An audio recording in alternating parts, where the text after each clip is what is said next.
यहाँ बहुत सारी चीज़ों से हमको रेफरेंस मिलता है, because this is the only source जिसे हम उस टाइम की सोसाइटी के बारे में जान सकते थे। तो नाउ सोसाइटी जैसे ही आता है तो सोसाइटी जो हमको सिलेबस में भी दिया हुआ है, इस सोसाइटी के पार्ट्स हैं।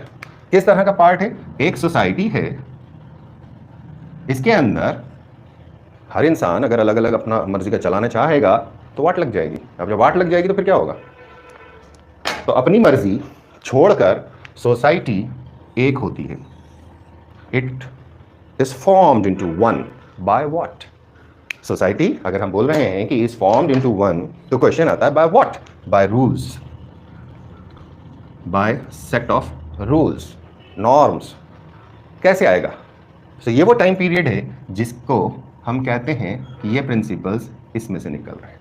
सेट ऑफ रूल्स किस तरह के? आपका बिहेवियर कैसा होगा, आप ईश्वर के प्रति कैसा बिहेवियर रखेंगे, आप दूसरे लोगों के प्रति कैसा बिहेवियर रखेंगे, क्या करना है क्या नहीं करना है। फिर इसकी डीप स्टडी करके हमको ये पता चलता है कि हाँ भैया, इस सोसाइटी के अंदर जो बुक हमारे पास है इसके अंदर कुछ प्लेसेस मेंशन्ड है।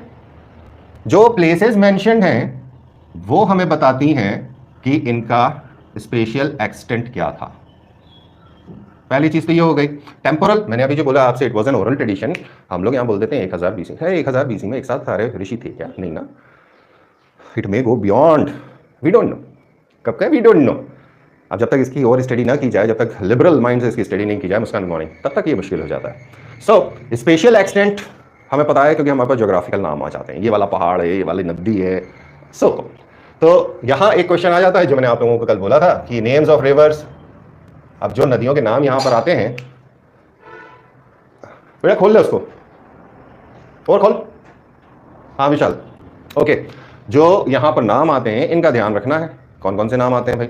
सो सारी रिवर्स के नाम आपको यहाँ पर करना पड़ते हैं। So old names and new names, इनका काम। ये क्या बता रहा है आपको? ये हमें ये बता रहा है कि किस टेरिटरी में कहां से कहां तक ये लोग रहा करते थे, हम क्या करते हैं। सो यहां से we get one thing, that is the special boundaries. Now यहीं पर इतना लंबा एरिया है। The life style that they had was predominantly that of herders and gatherers. Herders, hunting and gathering was also there, but not settlers. Early Rigvedic period, Rigvedic period के दो part, early and later. Later is first और second mandal, first और last mandal को हम 10वें मंडल को हम जोड़ देंगे अगर, सो वो लेटर का पार्ट बनता है, या इट्स अ कस्प पीरियड। तो जो बीच के हैं सेकंड टू 9th वाला जो पार्ट है वो पुराना है। कब का है? We don't know. लोग कहते हैं कि ठीक है भाई 1500 साल, ठीक है हम मान लेते हैं, जो किताब में दिया है वो हम मान लें, वो बेहतर है। बट एक लॉजिकल कंसेप्ट ये कहता है, think over it, when it has been an oral tradition it may go beyond that. ऐसा question mark kind of thing. There is no perfect passport कि हाँ ये पासपोर्ट आपका है, यहाँ पे आपका ये वीजा लगा है, इस तारीख को आप आए, ऐसा नहीं है। तो प्लेसेस हमको यहाँ मिल जाती हैं इस सोसाइटी की। तो सोसाइटी का एक दायरा हो जाता है। ये दायरा, ये एरिया, ये क्षेत्र एक ज्योग्राफिकल एंटिटी के अंदर है। अब वो जो ज्योग्राफी है वो ज्योग्राफी यहाँ पर सेटअप करेगी।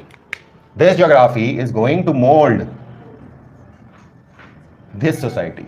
Direct effect.